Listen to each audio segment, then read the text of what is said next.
Allahu Akbar,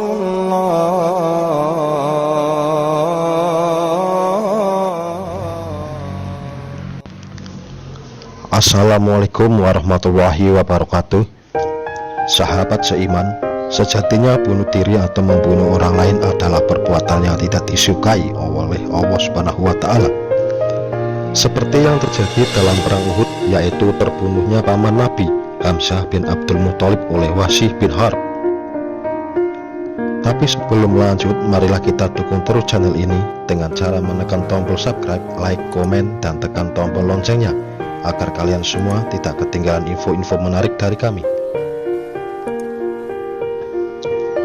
Wahsy bin Harb yang berkulit hitam dari Ethiopia, yang pandai dalam memainkan tombaknya, mendapat tugas yang berat dari majikannya yaitu Hindun untuk membunuh paman Nabi Shallallahu Alaihi Wasallam yaitu Hamzah bin Abdul Muthalib.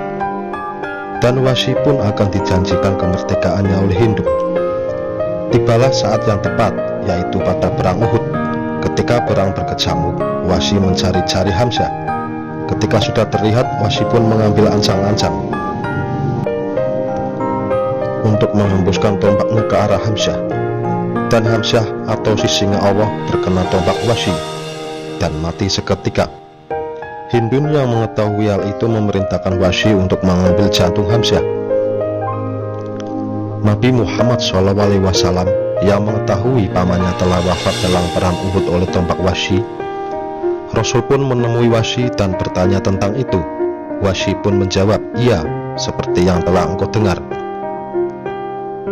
Setelah perang Uhud selesai, Wahsy bin Harb menetap di kota Mekah.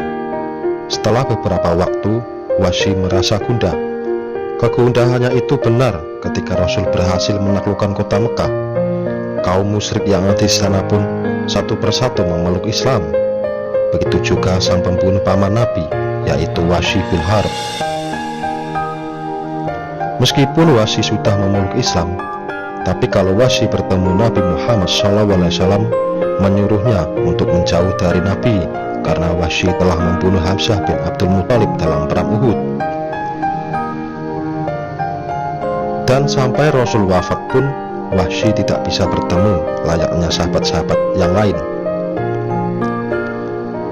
Kemudian pada zaman Khalifah Abu Bakar As-Siddiq radhiyallahu anhu, terjadi berbagai fitnah seperti adanya nabi palsu dan orang-orang yang mengingkari untuk membayar zakat, dan orang-orang yang kembali murtad ke agama mereka semula.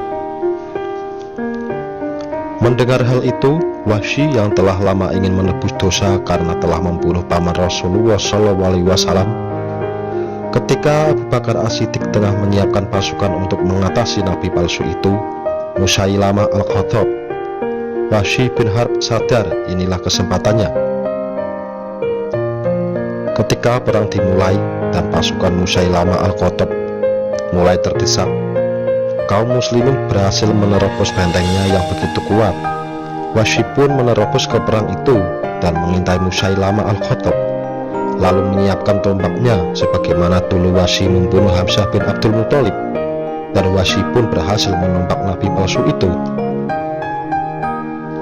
Akan tetapi dalam waktu bersamaan, ada sahabat dari Ansor yang juga sudah lama mengincar Musailamah Al-Khattab. Beliau adalah Abu Dujanah radhiyallahu anhu yang dihadiahi pedang oleh Rasulullah SAW. Ketika tombak Wahsy menancap di Musailamah Al-Khattab, Abu Dujanah pun menebas nabi palsu itu. Namun Wahsy berkata, "Biarlah Allah Subhanahu wa Ta'ala yang tahu siapa di antara kami berdua yang telah membunuh Musailamah Al-Khattab." Wahsy pun berjiwa besar, tidak mengklaim bahwa dirinya yang telah membunuh Musailamah Al-Khattab. Sejarah Islam mencatat, "Sungguh dengan tombak itu aku telah membunuh sebaik-baiknya manusia, yaitu Hamzah bin Abdul Muthalib. Dan aku berharap semoga Allah mengampuniku, karena dengan tombak itu pula aku telah membunuh seburuk-buruknya manusia, yaitu Musailamah Al-Khattab." Dari kisah itu, Wahsy yang merasa menyesal karena telah membunuh paman Nabi, yaitu Hamzah bin Abdul Muthalib, dan ingin menebus itu semua dengan cara menompak nabi palsu Musailamah al-Khattab dalam kekhalifahan Abu Bakar As-Siddiq.